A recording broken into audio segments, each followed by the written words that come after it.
Hello everyone. Last हमने हमारा जो 6th चैप्टर था कि जो रिटायरमेंट ऑफ पार्टनर्स वो हमने ख़त्म किया था।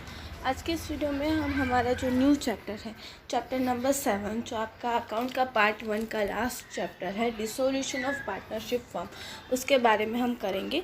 So let's get start. The partnership firm and partnership automatically come into end when the current business is closed and the old partner gets separated। अब यहाँ पे जब पार्टनरशिप फर्म और पार्टनरशिप जो है वो अपने आप क्लोज हो जाती है कि जब उसका जो बिजनेस है वो क्लोज हो जाए और उसके जो पार्टनर्स है वो अलग हो जाए। We will study the transactions related to dissolution to this chapter. अब यहाँ पर इस चैप्टर में हमें क्या करना है कि जो डिसोल्यूशन मतलब कि किस तरह से पार्टनरशिप फर्म बंद होती है और तब ट्रांजैक्शंस कौन से दिए जाते हैं वो हम यहाँ पे करेंगे। तो सबसे पहले हम मीनिंग देखते हैं। Dissolution means end to end of existence. Here dissolution is to be studied in the content of the dissolution of partnership and partnership firm where two issues are considered for dissolution, dissolution of partnership firm and dissolution of partnership.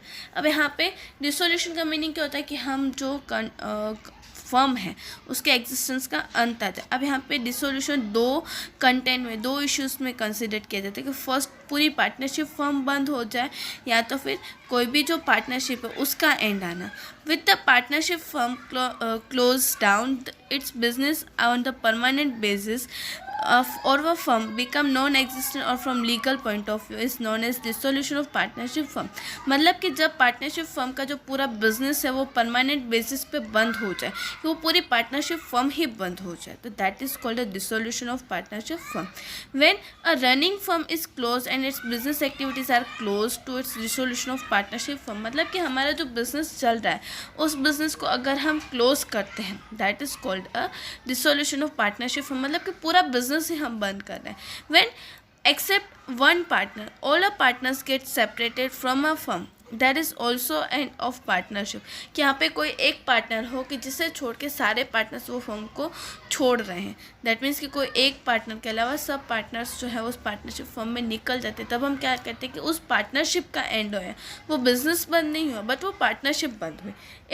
if this continues one partner it will become a owner of sole proprietorship। in this case also partnership firm gets dissolved when the running business of the firm is sold to the joint stock company। it is also dissolution of partnership firm कि यहाँ पे कोई एक partner जो है वो business चलाता है तो वो क्या हो जाता है, सोल प्रॉपर्टीशिप। और अगर हम इस पार्टनरशिप फर्म को कोई कंपनी को बेचते तब भी क्या होता है, वो पार्टनरशिप फर्म जो है वो क्लोज हो जाती है। अब यहाँ पे पार्टनरशिप फर्म दैट मीन्स कि बिजनेस का एंड आना, और पार्टनरशिप मतलब कि जो हम पार्टनर्स के बीच का जो रिलेशन है वो बंद होना, ये दोनों कॉन्सेप्ट जो है वो बहुत ही ज़्यादा अलग होते हैं। अब हम यहाँ पे आगे बढ़े उससे पहले हम डिसोल्यूशन का एग्जैक्ट मीनिंग क्या है वो हम देखते हैं। यहाँ पे डिसोल्यूशन दो टाइप के होते हैं, मतलब कि जो बिजनेस है उसका एंड आना, अंत आना। डिसोल्यूशन का मीनिंग क्या होता है, अंत आना। वो नॉर्मली दो टाइप्स के होते हैं। First is dissolution of firm, मतलब कि पूरी बिजनेस जो है वो बंद हो जाए, या तो फिर डिसोल्यूशन ऑफ पार्टनरशिप, मतलब कि ये जो पार्टनरशिप का जो कॉन्ट्रैक्ट है उसका एंड आ जाए। सबसे पहले हम डिसोल्यूशन ऑफ फर्म देखते हैं। As per section 39 of Indian partnership act when all the partners get separated through dissolution of firm that brings end of the partnership, this is called a dissolution of firm. जब partnership firm जो है चल रही हो उसमें से all partners जो है वो फर्म को एंड करके उस बिजनेस को एंड करते हैं और अलग हो जाए, that is called the dissolution of partnership firm. In this manner when partnership is dissolved and close to down the firm the dissolution of the firm, that means कि यहाँ पे वो हम बिजनेस को ही क्लोज कर रहे हैं तो वो क्या हो गया हमारे लिए dissolution of the firm. The business of the activities close down in this circumstances as a result of dissolution, liabilities of the firm paid and realization of sales of assets from the remaining surplus capital of the partners is redeemed as per their contract। अब यहाँ पे इस तरह से अगर हम partnership firm का and लाते हैं तो जो हम हमारी असेट्स जो सेल करके जो हमारे पास अमाउंट आती है उसमें से हम लाइबिलिटीज़ पेमेंट करते हैं और जो रिमेनिंग अमाउंट है वो हम जो पार्टनर्स हो उन्हें हम दे देते हैं। When the entire business of the firm is sold it is also a dissolution of the partnership firm. कि यहाँ पे हम अगर पूरा बिजनेस जो है किसी को बेच दें या कोई दूसरे पर्सन को बेच दें या कंपनी को बेच दें। At that time it is also called as a dissolution of partnership firm. अब यहाँ पे हमने पार्टनरशिप फर्म का डिसोल्यूशन देखा कि जब पूरा बिजनेस ही क्लोज हो जाए या उसे हम बेच दें, that is called the dissolution of firm.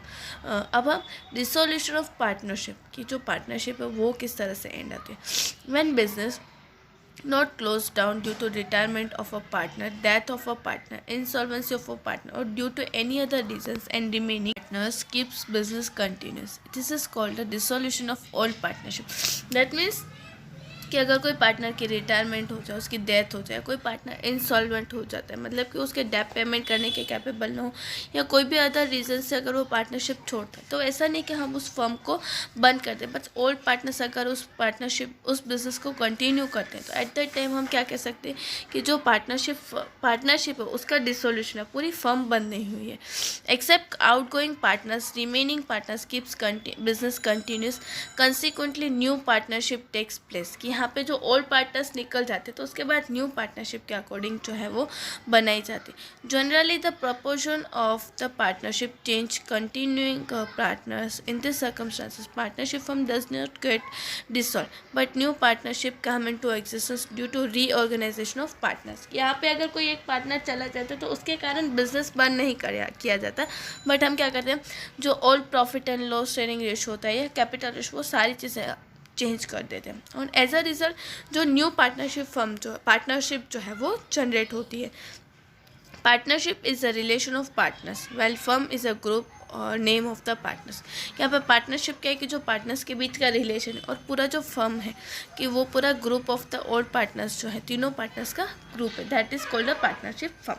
अब हम क्या करते हैं, इन दोनों का डिफरेंस देखते हैं कि डिसोल्यूशन ऑफ पार्टनरशिप किसे कहते हैं और डिसोल्यूशन ऑफ पार्टनरशिप फर्म कैसे कहते हैं। यहाँ पे हम reorganisation of partnership means dissolution of partnership कि यहाँ पे हम अगर कोई पार्टनर्स जो है वो कोई पार्टनर निकल जाए तो उसके बाद हम रीऑर्गेनाइज करते तो that is called the dissolution of partnership. और पार्टनरशिप फर्म का डिसोल्यूशन दैट मीन्स कि परमानेंट एंड आना, the existence of firm remains continue. कि डिसोल्यूशन ऑफ पार्टनरशिप में क्या होता है कि उस फर्म की एग्जिस्टेंस रहती है, but in the partnership firm पूरा इसका एग्जिस्टेंस है उसका एंड हो जाता है। Books of accounts remain continuous कि उसके जो अकाउंट्स है वो कंटिन्यू थे, बट यहाँ पे पार्टनरशिप फर्म में हम क्या करते हैं, जब बंद होती है तो उसके अकाउंट्स हम क्लोज कर देते हैं।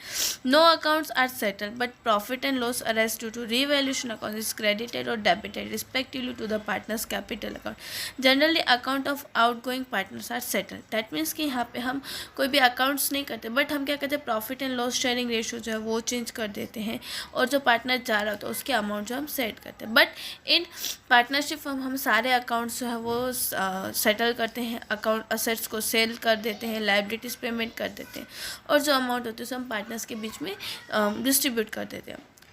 It is voluntary dissolution of firm, no need to courts interference. कि यहाँ पे पार्टनरशिप फर्म जो है पार्टनरशिप जो है वो हम वॉलेंटरी ला सकते हैं, इसमें कोर्ट की इंटरफेरेंस की ज़रूरत नहीं होती, बट अगर पार्टनरशिप फर्म में ज़रूरत होती है तो कोर्ट इंटरफेयर करती है। There may not be a dissolution of firm due to dissolution of partnership। कि यहाँ पे पार्टनरशिप का एंड होता है, पार्टनरशिप फर्म का एंड नहीं होता, बल्कि डिसोल्यूशन ऑफ पार्टनरशिप फर्म में क्या होता है ऑटोमेटिकली पार्टनरशिप जो है वो बंद हो जाती है और फर्म भी जो है वो क्लोज हो जाती है। तो इस तरह से यहाँ पे इन दोनों के बीच का हमने फ़र्क देखा। अब हम मेथड्स कौन सी लीगल प्रोविजंस क्या है और प्रोसीजर क्या है वो हम यहाँ पे देखते हैं। In this chapter, we will undertake the study of important aspects of dissolution of a partnership firm. Subsequently, we will undertake study of accounting treatment of dissolution of firm. यहाँ पे methods of dissolution firm, legal and other provisions for accounting settlement and procedure of dissolution. तो सबसे पहले हम methods क्या है वो हम देखते हैं। As per Indian Partnership Act 1932, there are two methods of dissolution of partnership firm: normal dissolution or dissolution without interference of court and dissolution by court. कि यहाँ पे अगर कोई भी फर्म बंद होती है तो दो टाइप से बंद होती है, first normal partners mutual understanding से बंद कर दें, या तो फिर कोर्ट के इंटरफेरेंस से। तो फर्स्ट सबसे पहले हम नॉर्मल डिसोल्यूशन किससे कहते हैं वो हम देखते हैं। Through any of the following methods partnership can dissolve without any interference of court. यहाँ पे आपको जो मेथड्स दी गए उसमें से हम कोई भी मेथड को फॉलो करके कोर्ट की इंटरफेरेंस के बिना भी हम हमारी पार्टनरशिप फर्म में उसका एंड हम ला सकते हैं। First method is by agreement. When all the partners agree to dissolve the firm, a partnership firm can dissolve at any point of time. It is a voluntary dissolution. कि यहाँ पे हमने agreement बनाओ कि इतने टाइम में हम हमारे फर्म को बंद कर देंगे और सारे पार्टनर्स एग्री हो जाए. That is called by dissolution by agreement.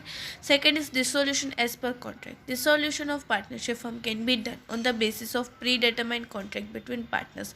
कि यहाँ पे हमने जो पार्टनरशिप फर्म बनाई थी वो कॉन्ट्रैक्ट के अकॉर्डिंग बनाई थी कि जो हमें काम मिला गया तो उसी के अकॉर्डिंग उसके बाद वो फर्म ऑटोमेटिकली जो है वो बंद हो जाती है. That is called the dissolution of as per contract.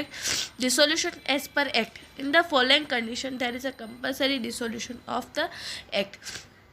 When all the partners of the firm become insolvent except one, all the partners become insolvent. मतलब कि सारे पार्टनर्स किसी एक को छोड़ के सारे पार्टनर्स ऐसे हो कि जो उनके डेब्ट्स पेमेंट करने में incapable, eight that time partnership firm बंद हो जाती है. When business of the firm become illegal, this also bring dissolution. कि अब यहाँ पे जो बिजनेस है पार्टनरशिप फर्म का वो इलीगल हो जाए, एट दैट टाइम डिसोल्यूशन जो है वो बहुत ही ज़्यादा ज़रूरी हो जाता है. दैट उसके बाद है dissolution happening for certain contingency. कि कुछ ऐसे सिचुएशंस आ गई हो या कुछ ऐसी कंटेंजेंसी हो जिसके ऊपर से हम बिजनेस को बंद करना चाहें. तो यहाँ पे क्या होता है कि हमने कुछ स्पेसिफिक फिक्स टर्म के लिए हमने अगर हमारा फर्म बनाया तो एट दैट टाइम क्या करते हैं हम वो फर्म को एंड लाते हैं. और अगर कोई एक स्पेशल मोटिव के लिए पार्टनरशिप फर्म बनाई गई तो वो पार्टनरशिप जो मोटिव है वो फुलफिल हो जाता है. एट दैट टाइम में हम क्या करते हैं जो पार्टनरशिप फर्म है वो क्लोज कर देते हैं. Last is dissolution by notice. When all the partners at will the firm may be dissolved, any other partners giving notice in writing to all the other partners his intention to dissolve the firm. The firm is dissolved as formed at the date mentioned in the notice as the dissolved, or if no date is so mentioned as from the date of the service of the notice. यहाँ पे जो partnership firm है कोई firm ने dissolve में कोई partner ने notice दिया है कि आपको हम यहाँ पे ये जो पार्टनरशिप फर्म है उसे बंद करें तो एट दैट टाइम क्या हो जाता है कि वो पार्टनरशिप फर्म है वहीं पे ही क्लोज है हो जाती है. और जिस डेट को नोटिस आई थी अगर नोटिस नहीं दी गई हो तो जिस डेट से सारे अकाउंट्स क्लोज होते उस डेट से वो फर्म जो है वो बंद हो जाती है. तो फर्स्ट यहाँ पे हमने देखी कि नॉर्मल डिसोल्यूशन किस तरह से होता है कि एग्रीमेंट से, कॉन्ट्रैक्ट से, कोई एक्ट से या कोई कंटेंजेंसी से या नोटिस से. अब हम डिसोल्यूशन ऑफ कोर्ट कब इंटरफेरेंस करती है इस तरह से डिसोल्यूशन में वो हम देखते हैं. Normally when the any partner file a suit for dissolution of any of the following grounds the court can interference to dissolve the firm. यहाँ पे कोई पार्टनर ने कोर्ट में अगर इस तरह से केस डाला कि पार्टनरशिप फर्म क्लोज करने का कोई भी यहाँ पे जो रीजंस दे गए उसमें से एट दैट टाइम हम क्या करते हैं वो पार्टनरशिप फर्म बंद हो जाए. First is any partner become unsound mind. कोई पार्टनर अनसाउंड माइंड का हो जाए, कोई पार्टनर जो परमानेंट इनकेपेबल हो जाए कि उसकी ड्यूटी परफॉर्म नहीं कर पाता हो, कोई पार्टनर जो है उसने पार्टनरशिप फर्म में कोई मिसकंडक्ट मतलब कि कुछ ऐसा किया, मिसबिहेवियर किया जिसके कारण पार्टनरशिप फर्म जो है कोर्ट के थ्रू इंटरफेरेंस ज़रूरी हो. और या तो फिर कोई पार्टनर ने जानबूझ के वो जो पार्टनरशिप अग्रीमेंट उसको तोड़ा हो, या तो फिर कोई पार्टनर जो उसने पूरा इंटरेस्ट जो है किसी थर्ड पार्टी को दे दिया हो कोई भी पार्टनर्स की सलाह करे बिना, तब हम कोई भी पार्टनर जो है वो केस फाइल कर सकते हैं. When a firm continuously incur loss and unable to run a business. कि यहाँ पे कोई पार्टनरशिप फर्म कंटिन्यूसली लॉस कर रही है और बिजनेस चलाना अनेबल हो जाए. And when the court finds any other grounds to be just and equitable to the dissolution. कि यहाँ पे कोर्ट को ऐसा लगे कि ये कंपनी जो है वो इलीगल काम करे तो एट दैट टाइम वो जो फर्म है वहीं पे ही क्लोज हो जाती है. तो यहाँ पे ये जो 6 रीजंस हमें दिए गए हैं उसके ऊपर से हमें पता चलता है कि कोर्ट कब जो है वो इंटरफेयर करती है. तो यहाँ पे हमने मेथड्स देखी किस तरह से मेथड्स मतलब कि फर्म क्लोज होती है. अब लीगल प्रोविजंस क्या है, अगर हम अकाउंटिंग ट्रीटमेंट्स देते हैं, अकाउंट्स क्लोज करते हैं तो लीगल प्रोविजंस क्या है वो हम देखते हैं. For loss of the firm, as per the Indian Partnership Act, the loss arise including capital deficit at the time of dissolution. Execute for the following manners. तो यहाँ पे अगर कोई भी नुकसान होता है तो उसकी हम किस तरह से अकाउंटिंग ट्रीटमेंट देते हैं वो देखते हैं.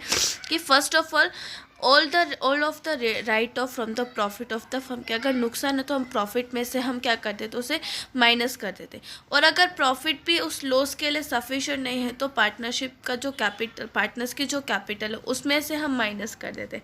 एंड इफ इस capital is not sufficient then all partners will distribute this loss in their profit and loss sharing ratio and pay from the personal assets as per the needs. कि यहाँ पे business को जो नुकसान हुआ है वो कैपिटल से भी नहीं पेमेंट किया जा रहा रहा है, एट दैट टाइम वो पार्टनर्स को अपने पर्सनल असेट्स ला के भी बिजनेस में देनी पड़ सकती है। फिर सेकेंड है liability of the firm and personal liability of the partners. The liability of a partners is unlimited, thus for the dues towards the third parties partners are responsible individually and collectively.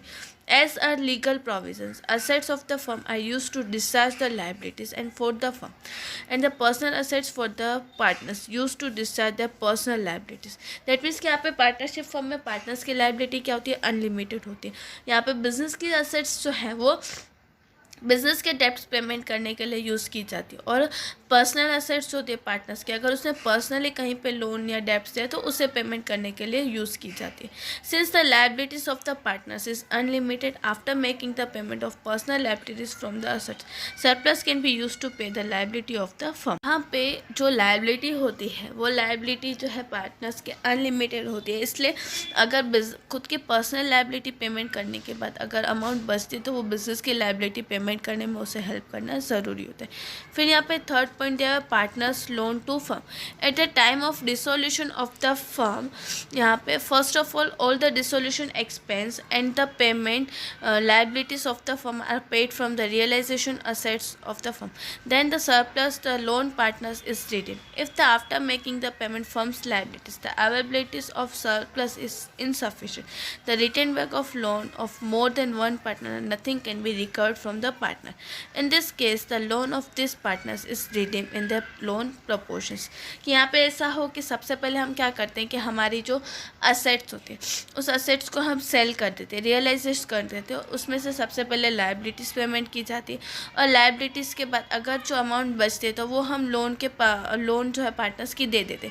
But अगर वो amount जो है वो insufficient है, मतलब कि ज़्यादा नहीं है, एट दैट टाइम हम उन्होंने पार्टनर्स ने जितनी लोन दिए उस लोन के रेशियो में जो है वो हम अमाउंट जो है वो डिस्ट्रीब्यूट कर देते, क्योंकि सारी अमाउंट देना पॉसिबल नहीं हो पाता. एट दैट टाइम उनके लोन के रेशियो में हम क्या कर देते हैं, डिस्ट्रीब्यूट कर देते. तो यहाँ पे इस तरह से हम ट्रीटमेंट्स जो है वो देते हैं. इसके बाद loan of partners wife. If the wife of a partner has given to loan of the firm her personal fund, this loan will be treated as a liability towards the third party and will be redeemed according. अब यहाँ पे अगर partners की wife ने अगर दी है loan तो वो बिजनेस के लिए लायबिलिटी और उसे पेमेंट करना ज़रूरी होता है. If the loan is given from the personal fund for the husband it will created a loan of the partner. अगर पार्टनर ने दिए तो वो उसके लिए पार्टनर की लोन हुई, बट अगर उसकी वाइफ ने दिए तो वो थर्ड पार्टी लोन है, उसे वो रिडीम करना ज़रूरी होता है. Then is liability of partner. The partner's liability is unlimited if a partner or a partners become insolvent. Solvent partner are responsible to pay dues of the firm for their personal properties. कि यहाँ पे अगर personal liabilities unlimited होती है, अगर कोई partner insolvent हो जाए तो बाकी के पार्टनर्स को उनके पर्सनल असेट्स बेच के भी बिजनेस के जो ड्यूज है वो पेमेंट करना ज़रूरी होता है. फिर distribution of assets of the revaluation of realisation of the firm. सबसे पहले हम क्या करते हैं, अगर डिस्ट्रीब्यूशन असेट्स का जो है वो किस तरह से करते हैं, अगर असेट्स हमारी सेल हो जाती है तो सबसे पहले हम डिसोल्यूशन एक्सपेंस पेमेंट करते हैं, उसके बाद हम लायबिलिटीज़ जो है थर्ड पार्टीज़ की वो पेमेंट करते हैं, उसके बाद पार्टनर्स की लोन अकाउंट जो है वो पेमेंट करते हैं, उसके बाद अगर सरप्लस बचता है तो पार्टनर्स की कैपिटल लोन के करंट अकाउंट की जो बैलेंस है उसे हम रिडीम करते हैं, और अगर उसके बाद सरप्लस बचता है मतलब कि अमाउंट बचती है तो वो तीनों पार्टनर्स के बीच में हम उनके ओल्ड रेशियो में क्या करते थे, डिस्ट्रीब्यूट करते. तो ये सीक्वेंस दिया हुआ है कि सबसे पहले हम जो खर्चा हो रहा है पार्टनरशिप फर्म बंद करने का वो खर्चा पेमेंट करते हैं, फिर लोन देते हैं, फिर पार्टनर्स की लोन को पेमेंट करते हैं, फिर कैपिटल अकाउंट्स जो है उनके वो देते हैं, और लास्ट में अगर उसके बाद भी पैसे बचते तो पार्टनर्स को हम दे देते. तो ये थी हमारी लीगल प्रोविजंस. अब जनरल प्रोसीजर क्या है डिसोल्यूशन के. When a firm is dissolve at the time of all the assets of the firm are sold and the payment is made the mention order due to the accounting treatment of dissolution book of accounts will be close. कि यहाँ पे हमने ऊपर sequence देखा कि हमारी assets को हम सोल्व कर देते हैं, और वो जो सीक्वेंस देखा उस सीक्वेंस में हम सारी जो अकाउंटिंग ट्रीटमेंट जो है वो देते हैं और अकाउंट्स क्या हो जाते हैं, क्लोज हो जाते हैं. इस तरह से यहाँ पे सारी जो जनरल ट्रीटमेंट्स जो है डिसोल्यूशन की वो हमने देखी यहाँ पे. तो आज की इस वीडियो में हमने डिसोल्यूशन ऑफ पार्टनरशिप फर्म किसे कहते हैं वो देखा। आपको यहाँ पे स्क्रीन पे जो 1 सेंटेंस दिखाई दे रहे हैं वो तो आपको आपके होम असाइनमेंट में करने ही है, बट उसके साथ साथ यहाँ पे आपको स्क्रीन पे होमवर्क जो दिखाई दे रहा है methods of dissolution of firm के बारे में लिखना है, और as well as legal and other provisions क्या है उसके बारे में आपको लिखना है। इन द नेक्स्ट वीडियो हम अकाउंटिंग ट्रीटमेंट्स क्या कौन सी देते हैं उसके बारे में हम करेंगे। Thank you.